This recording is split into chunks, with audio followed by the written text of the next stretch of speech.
What's going on, guys? All right. Recording in progress. Let's go the same way. Go Ron, BJ, and Jay to the top.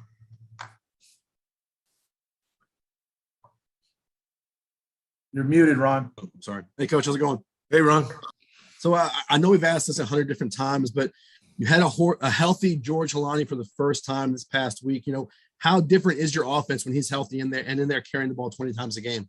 Yeah, I mean, you guys saw it. I think he makes obviously some explosive runs are nice to have, but I always think it's kind of those in-between runs that you don't really put in the stat sheets, right? Those runs that would have been for a yard or two end up being a gain of 6 for him. Like I think the second play of the game, we ran a run play with him and they did a good job and he kind of came out the back door and somehow got a gain of 6 and now it's 3rd and 4, So I think it's those type of runs that get added in. So it was great to have him back at full strength and was happy for him because he's been working really hard to get back and good to see him have a nice day like that. And we saw him nearly score on that long screen pass early in the game. What makes him such a danger in the screen game?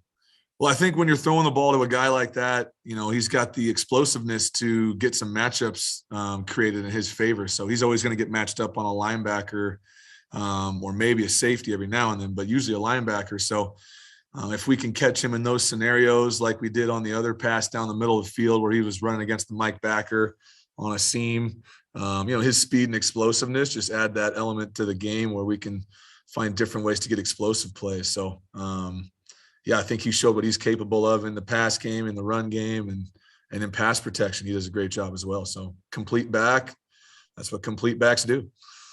Thank you. Thanks, Ron. Hey, Tim, Taylon Green coming in there. I know some fans at the time were kind of confused or wondering why you chose that spot there for Taylon Green. What the first play was great. What was kind of the thought process there with going to him at that point in the game? We just wanted to do a different look in the run game for them, do some +1 run stuff, which is, the future with him is going to be, able to do those kind of things. I think we saw how explosive he can be on the first play there. And so we just wanted to give them that look with him for a series, just so that's something for them to go over on the sideline, have to draw up and think about. And obviously bummed out that we had the, poor decision on the next play where he should have handed it off and then got stuck in a 3rd and long with him. So want to be able to get a bunch of guys the opportunity to get the ball in their hands and do things. He's just as explosive as anybody. So why not give him a chance to do some stuff too? What, was there a thought when you got the bigger lead of maybe getting him, you already had used the game, for one of his 4 games. Was there a thought to maybe trying to get him back in there later in the game when you had the bigger lead? Yeah, there was definitely a thought of that, BJ, but also there's, we hadn't shown a lot of things that we could have shown with him, so there's obviously a deeper package we could get to. And so at that point it was, let's not show what else we have. We got some more things in the back pocket that we think we might need. And so that's some things we can hold on to now instead of showing it out there. And an obvious question, but I assume the goal is to only use him in 2 more games this year or less to keep the year. Yeah, I mean, I think it's obviously we'd love to redshirt him, but end of the day we want to win games too, right? So we'll do what's best for him, obviously, but also what's best for the team, and we'll make sure that works out in everyone's favor. Thanks, sir. Thanks, BJ. Hey, Tim, how's it going? Hey, Jay.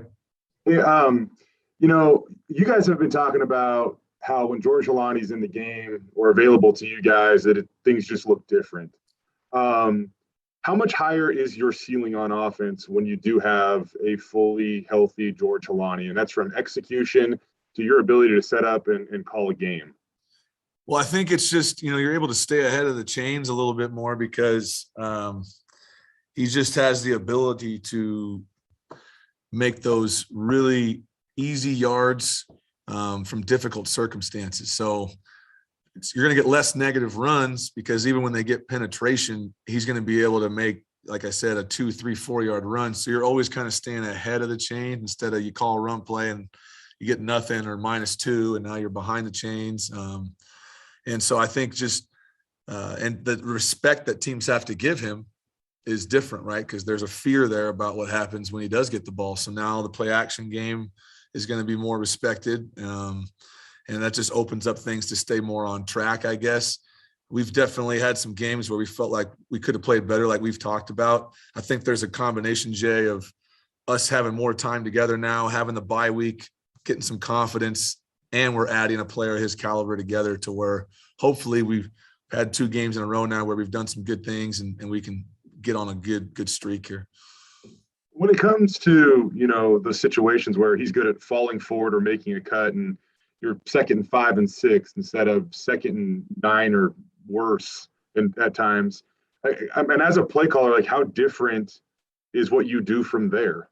Well, I mean, obviously, if you're in a 2nd and 7 or more, the defense has the advantage because, they can call different things that are going to basically take away the situation, which is a pass down for most people, right? And then a lot of people are going to, after an incomplete pass on 1st down, they're going to call run on 2nd and long on 2nd and 10, then you're in 3rd, so it just kind of builds into, as a play caller, hey, I want to get a good gain on 1st down. Am I going to do that in the pass game and risk an incomplete? Now you're in 2nd and 10, or are you going to do it in the run game? But if you're not getting movement in the run game, you get in that pass mode that we've gotten in some games where now we're not getting the mentality and creating the physicality that we want the other team to have to possess. In the last 2 weeks, what we've been able to do is find a good way to force the teams to fit the run and develop a physicality that at the end of the games has been paying off for us. Even if we weren't getting huge runs early in the games, because we've been committed, we've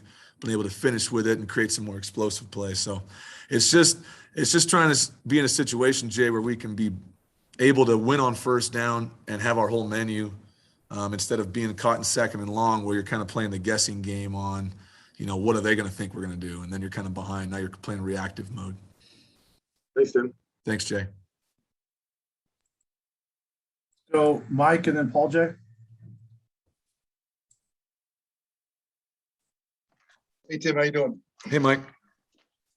We talked a lot about the defense and how much it's made these adjustments in the second half and how successful they are in terms of just not giving up touchdowns in 5-6 games so far this year. I know this is maybe kind of a superficial question, but how does the offense play off that in the second half when the defense is making those second half adjustments and just being so dominant? Yeah, I think that we have felt like we haven't held up our end of the bargain for sure, Mike, in a lot of the games early in the season. It's been something that's been obviously talked about a lot, that we've had games early in the year where we came out really well offensively, UCF, Oklahoma State, however you want to name them. And then just our inability to stay consistent and create the points that we want in the second half and not being able to feed off of the great defense that we've had in the second half. And so in the bye week, that was a huge focus, Mike. We kind of looked inward, self-scouted. What can we do a better job of here in the second half to help our team out, and what are we doing maybe incorrectly in the first half that's leading to our struggles in the second half? And, to score 21 points against Colorado State and score 24 points against Fresno in the second halves has been a huge stride for us, and we know we have a great defense. We've talked about that for a long time. And offensively, what we've been trying to do is stay consistent for 4 quarters and take our great starts that we've been having and try to come out in the second half and feed off of the energy our defense has been giving us. In the last 2 games, I think we've been able to do that. So that's been good. I'd like to ask you about Hank Bachmeier and his long passing game, stretching the field, the vertical passing game. It doesn't seem like there's a lot of results there. I don't know how much you guys are even pushing that. I don't know if that's even Hank's strength, the 20, 30, 40 plus pass, or if that's how much that's in your offense. Is that one area where you would like to see some growth from Hank, or am I seeing something different? No, I think you're on it, Mike. I think that we definitely want to take more vertical shots. It's definitely in my nature to be more aggressive and take more vertical shots. But at the same time, there's a lot of factors that go into vertical plays, right? It's first of all protection, right, Mike? I mean, we got to have great protection to throw the ball deeper down the field. And with some of the issues we've had up front with injuries and moving guys around and going against some of these defensive lines we've had, that's been something we've trying to work through, is how can we get in a protection scheme to give ourselves a chance where, if you're just running a 2-man route or a 3-man route and they play, zone coverage, now you got nobody open because you've tried to roll the dice instead of having a 4 or 5 guy vertical route. Well, now you got everyone in the route concept. Now you can really stretch teams vertical, but you got weaker pass protection. So we've been trying to balance that out. This week was good because we were able to get in some max protections off play action. and get some two versus two scenarios, whether it was hitting the deep ball to Octavius or hitting early on. We got a deep sail route there to Shaq. Missed a couple other deep balls that we had in the game, but that comes from the run game too, Mike, right? Like once we can get that going and the safety's got to come up, then we can max pro and take more vertical shots. As for Hank, I think vertical pass game, I don't think has ever had anything to do with arm strength, because Hank's not going to go out there and throw the ball 85 yards like Taylon Green, but it comes down to timing and trust and putting the ball in a spot where guys can win. I think he's got the capability to do that. If you look at his PFF right now, his best area of completions is in the 10 to 15 yard area, right? He completes more balls 10 to 15 yards than really anybody in the conference from a PFF ranking, right? But where he can be better is that 20 plus area. And then also, like we've talked about, is getting to the check down sometimes instead of hanging on and trying to get the deeper throws when they're not there. So he's been good in that intermediate range all year. And I definitely think we can get better going over the top and then being disciplined to go underneath. Thank you, Tim. Thanks, Mike. Coach, Wyoming has held some pretty good teams down. They held Fresno to 17, New Mexico to 14, San Jose to 27, Colorado State to 17. What do they do defensively that concerns you? Well, number one, I think they're ranked third in the nation in pass defense, that's a high ranking, man. I mean, those guys can play. So they got great defensive backs. They're very aggressive in the secondary. They got some really good linebacker play, especially their Mike linebacker, number 48. I think he's a fantastic player. So they got some good veterans back there. They get after the quarterback. So I think they take away the pass game at a really high rate and kind of make it more like you're getting strangled as an offense, because everything feels like you got no throws and then you're trying to run the ball, but the box is loaded. So they do a good job making it tough. If you can hold an offense like Fresno, down underneath 20, like our defense did, that's a great defense that can hold that offense down. So we got a lot of respect for the team we're playing this week. They got a great unit, and seems like every week we're going against a good defense, whether it's Colorado State or Fresno this past week. So we know we got our hands full with them. We're going to have to do a great job on a short week. Does the run game become more important? I think the run game is always important, Paul. I think establishing it and committing to it, and we've seen what that's done for us in the games that we have won. Is we've been able to establish somewhat of a running game in all those 5 victories, and if we can continue to commit to that, and stay pat with that, I think it'll lead to more explosive plays all around. So hopefully we can build off of that, and I think so. Every game, I would say it's important. Thanks, Coach. Thanks, Paul. Go to John to wrap it up. Hey, Coach, what are you seeing with the offensive line, how it's getting better? I mean, I know Helani has a tremendous part of it, but it can't just all be. Now you got Helani back, and the line looks like it was way better than it was 2 months ago. If that was the case, then cool. But what are you seeing with the line? I think there's been just a little bit of consistency, John. I mean, obviously we lost Will and had to move Stets to center, but in that scenario, we also regained Garrett. And so you've had at least Ben Dooley and Uzo on the right side playing together now for, a month or more.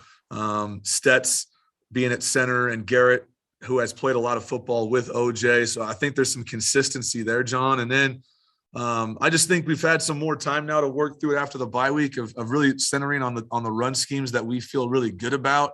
What are ways that we can help our guys be successful? I think sometimes you put in that work and you want to build the foundation, and we're working on our fundamentals and working on our techniques, which weren't great early on when we got here. And we had to really work on those things in the off season and kept working on them during the season here in practice. And everyone wants to see results right away. We work in a result oriented business, and I totally get that. But sometimes it just takes time. It takes time for them working and staying dedicated to their fundamentals and techniques. And then us as a staff, putting them in a position to be successful. So I think that, and like you said, you add a guy like George. I mean, look at the best rushing teams in the NFL. Normally they have a pretty good running back too, right? I mean, what is it? The Titans, Derrick Henry ain't bad, so I think it's just, there's a combination there. It's the mentality up front mixed with the tailbacks doing a great job. And I think we're starting to get there. How do, like, when coordinators, yourself and Coach Danielson in this instance, in many cases, do you guys just each do what you do and it doesn't matter what the other one's doing? I'm saying this because, basically in 6 of the 9 games, Spencer Danielson's defense hasn't given up a touchdown in the second half. Does that make your game planning, your second half adjustments, does anything change because you kind of know that this defense does what it's been doing in the second half? I think that whenever you have a great defense, John, what you don't want to do is, put them in a position where they can't be successful, right? So it hasn't been just a second half thing for me. I know maybe people look at some of the first half stuff where maybe we were playing well in the first half offensively and maybe they got off to a slow start sometimes. But I've always felt, like I told you guys in the offseason, I've always known we've had a fantastic defense, one that I think is one of the better ones in the country. So from a play calling standpoint, what we don't want to do is turn the ball over, do a lot of 3 and outs. We want to try to put them in a position where they can be successful. And even, kicking field goals down in the red area, as much as we want to get touchdowns, we know if we can get points on the board and give our defense a lead, that these guys can pin their ears back and go. So I definitely have a lot of confidence that Coach Danielson and that crew is going to do their best every week. And that means they're going to probably give a lot of fits to the offenses. As a play caller for me, I want to be aggressive, John, like I've always been, and try to give us in a situation where we can get a lead and let those guys turn loose. Because I do think if we get up on teams and they have to throw the ball, that's when our defense can really get after people in the pass rush and the secondary with some of those turnovers. So they've been playing fantastic. And like I said earlier, luckily for us, we've been able offensively to have some good second halves the last 2 weeks. I think if we can keep that going, we know our defense is going to play well, and we can feed off of that and feed off of that energy, which the last 2 weeks we've done. Cool. Jim, appreciate the time. Thanks very much. Yep. Appreciate you guys. Have a great week. Recording stopped.